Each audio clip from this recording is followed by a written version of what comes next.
and I didn't think I was gonna be in music at all. I thought I was like, I'm gonna go to school for psychology and that's it. And then I picked up a pen. I started just doing poetry, and I went to open mic one day, and I just spit my lyrics there like the first time, and people like, how long have you been doing this for? I'm like, I just started. And they're like, we thought you've been doing it forever. And I was like, ding. I was like, what, should I? Like, actually, so I kept going back, and after that, that was the beginning of my journey into the arts. And then it transformed into music, because I feel like music was a bigger genre to reach people with my message, basically. Hey, yeah. I can't take this shit no more, the pressure knocking.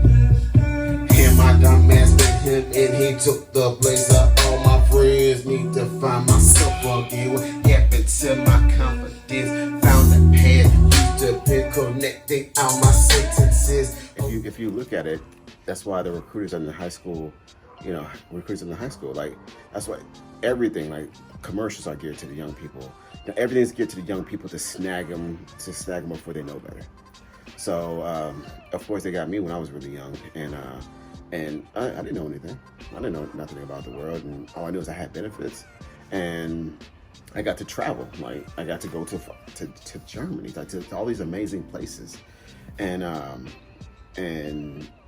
even though I deployed in and out between them, like I wanted to get out, especially after the first poem. I was like, I gotta go. But of course, the recruiter, they'll talk to you, and then like, just anything. What do you want? I was like, if you give me another country, cool country, I'll stay in. They gave me Italy.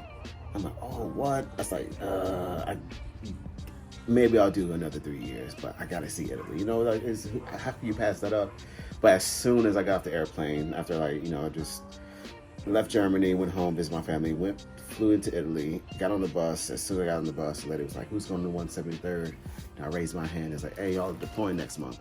I'm like, what? I just got here. Like, I came here to see this country, at least. Like, let me see this country for a little bit before y'all send me to war. You know what I'm saying? It's hard. If I know what I'd come to be, what I have lived more comfortably. I don't know. I wear my heart up and down my sleeve, and it shows. I feel it from my head all the way to my soul. If music was a drug, then I overdosed. The problem going come and so. Yeah, the problem going come and toes. The problem going come and toes. The problem going come and toes.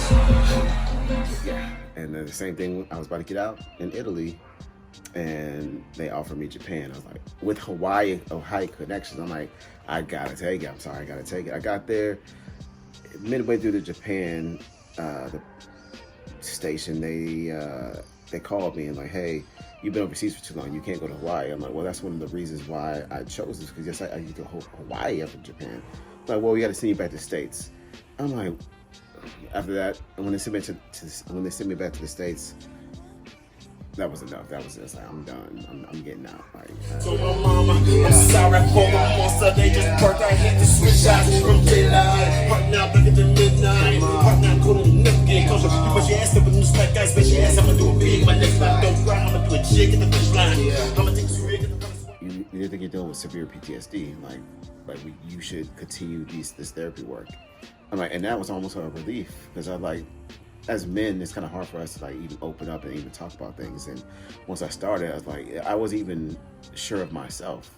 And then when I got that confirmation, I'm like, oh shit, like, yeah, it's okay. It's okay to to go through some things and get help for it. Like, because us men don't like to get help. Like, we want to do everything ourselves. And I want to look at my dad too, because he was a veteran too, and I see like how he holds everything in. But that last generation will not let that go. I'm glad I kind of broke that cycle, because I can see how much damage it did to him, So a revolution's coming. I know they're up to something. Like, we won't like this picture. I think that they were bluffing. I got some crazy cousins and they all hold on to Jordans. Hated and love it. I never really celebrated on a massive scale Juneteenth until I came here, to be honest with you. Because at 19, I don't recall any Juneteenth celebrations happening, like major celebrations happening where I was at. And of course, I've been in the military for 10 years overseas. Like, there was no major celebrations going on. I take a lot of pride in it, basically. I take a lot of pride of being a part of it, and even people wanting me to be there to represent. Like it means a lot.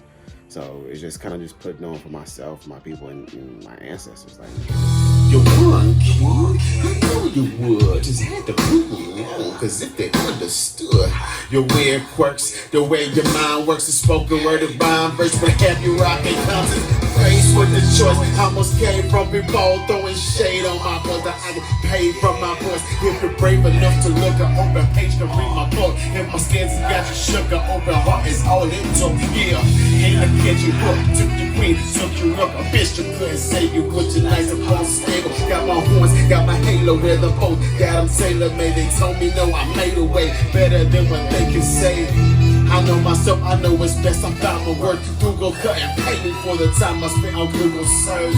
The happening, Lord of the rings, down of a new age, yeah, long live the king.